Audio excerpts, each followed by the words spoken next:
Ouais. Le saviez-vous? Salut la communauté sulfureuse, on se retrouve aujourd'hui pour un petit point culture sur l'origine des expressions françaises. Numéro 1. Mettre sa main au feu.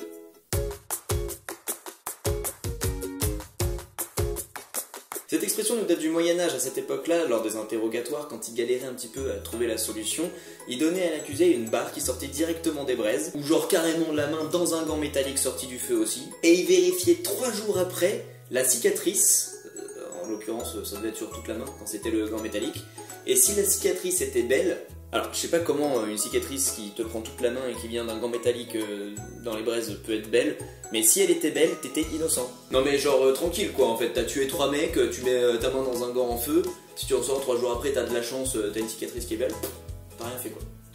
Ah les gens. Numéro 2. Se tenir à carreau. Pour cette expression, il y a plusieurs origines possibles. Encore une fois, on est au Moyen-Âge. Et là, même au Moyen-Âge, il y avait 2 possibilités. Là, c'est Inception d'interprétation d'origine.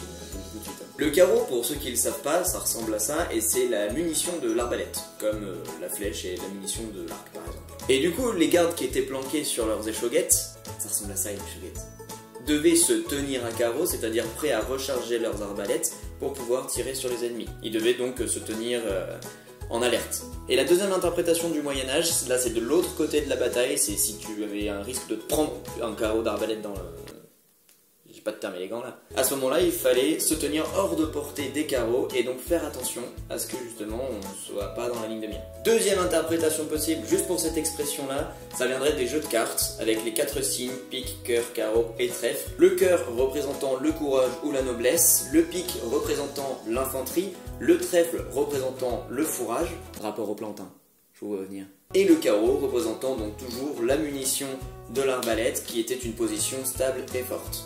La troisième possibilité d'origine de cette expression viendrait de l'argot de la police où le carreau était la maison, la carré ou la carre étant la chambre. Se tenir à carreau voulait dire rester planqué chez soi en sûreté. Troisième expression, dernier cri.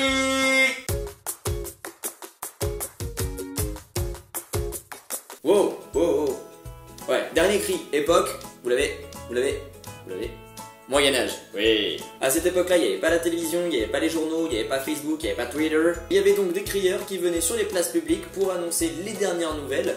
Et le dernier cri était la dernière nouvelle qui avait été annoncée. Numéro 4. Trier sur le volet.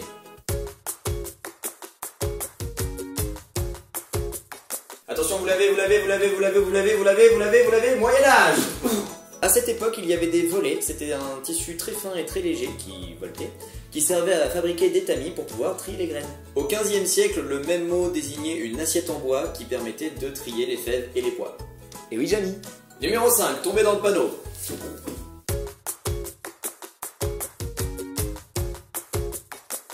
Moyen-Âge. Et non, 18e siècle. Haha. L'expression à cette époque n'avait aucun rapport avec un panneau de direction ou un panneau publicitaire. L'origine du mot panneau est à rechercher au XIIIe siècle. Ah, tu vois, Moyen-Âge. Calme-toi, l'expression date du XVIIIe siècle. Et le mot panneau, à cette époque, désignait les filets qui étaient utilisés pour la chasse, pour pouvoir choper le gibier à distance sans avoir à s'en approcher. L'expression signifie donc se faire piéger. Enfin, ça vous le saviez. Numéro 6. Jeter l'éponge. Alors, quand on entend cette expression, on a plutôt tendance à avoir un truc dans ce genre-là. Alors, c'est à moitié vrai ou à moitié faux, comme vous préférez. En fait, l'éponge, elle a rien à voir avec l'éponge que tu utilises pour ta vaisselle ou pour laver tes vitres ou des trucs comme ça. Faut plutôt aller récupérer l'origine de l'expression avec la boxe. Hein? Ouais, avec la boxe, ouais. Ça date du 19e siècle, cette expression. Et à la boxe, à ce moment-là, ils avaient des éponges, les managers des boxeurs, pour pouvoir nettoyer leur poulain qui avait du sang, de la sueur, tout ce que vous voulez dessus. Et si jamais à un moment donné, pendant le match, le manager voit que son poulain se fait défoncer, là il a la possibilité de jeter l'éponge en l'air pour pouvoir demander l'arrêt immédiat par l'abandon du combat. Numéro 7, avoir la frite.